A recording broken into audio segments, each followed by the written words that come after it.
Spring break begins today, and the State Department estimates 100,000 American college students will head to Mexico for some fun in the sun.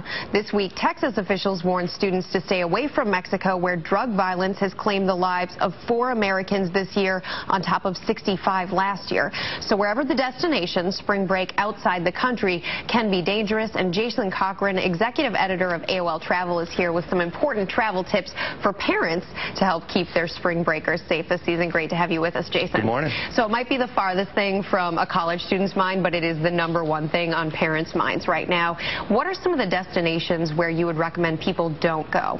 I think top of my list is Jamaica right now. Montego Bay and Kingston have records of some dangerous activity, people even being robbed in their hotel rooms while they sleep. So that's one. I think the border towns of Mexico specifically are the ones that people are the most concerned about. Fortunately, they're about 1,000 miles away from places like Cancun, which is still #3 on the most popular list for American students. So they can still get the action they're looking for without necessarily the trouble that you could see. Yeah, if you stay in the tourist zones in most of the Mexican resort towns, that's not really where the area of concern is. It's really the border towns, places like Tijuana, right across the border, from California, more of a concern for sure.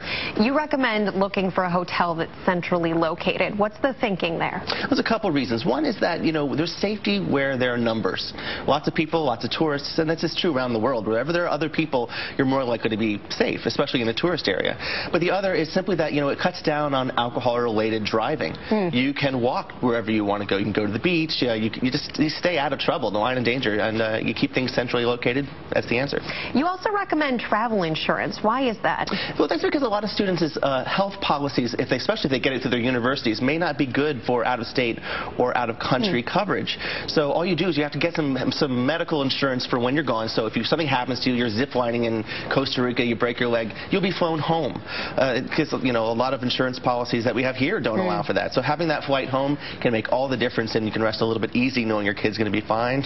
Getting the medical attention that you want them to receive. There's a site called insuremytrip.com. It lists a whole bunch of policies, and you can pick the one that works for you. They're not very expensive, $20, $25 for the week.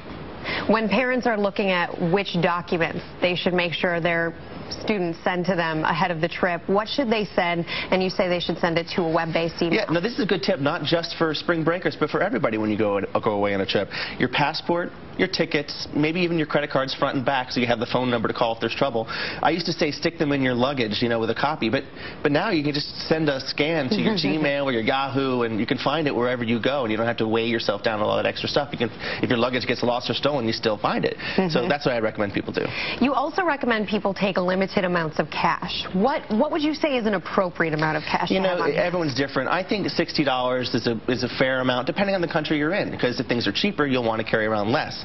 But in general, having one credit card will often take care of what you miss if you don't have enough cash. Or an ATM card can do wonders these days. Just pull out a little at a time. Don't pull out giant amounts. Be walking around with a lot of money. It just makes you a possible target. So just keep it sensible. And if you don't know if you're going to get hit for a lot of fees at your ATM, check ahead of time with your bank. Make sure that maybe they have a reciprocal agreement with the bank or the place that you're going. And also make sure your credit card company knows you're going somewhere. Right.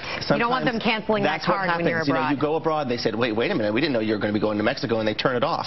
The last thing you want is your kid to be on vacation without a credit card, so make sure they know ahead of time that you're going. You also want to probably have more than one credit card, just in case.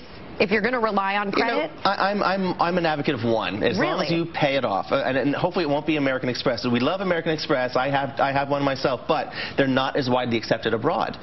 So a Visa or MasterCard is more commonly accepted abroad. So if you're going abroad, maybe just a Visa or MasterCard should do the trick. But the ATM card is what you really want.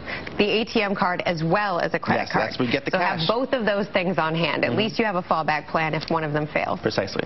All right, Jason Cochran, who never fails to give us good advice in terms of travel and all economics. Thanks, Jason. We appreciate it. Have a great weekend.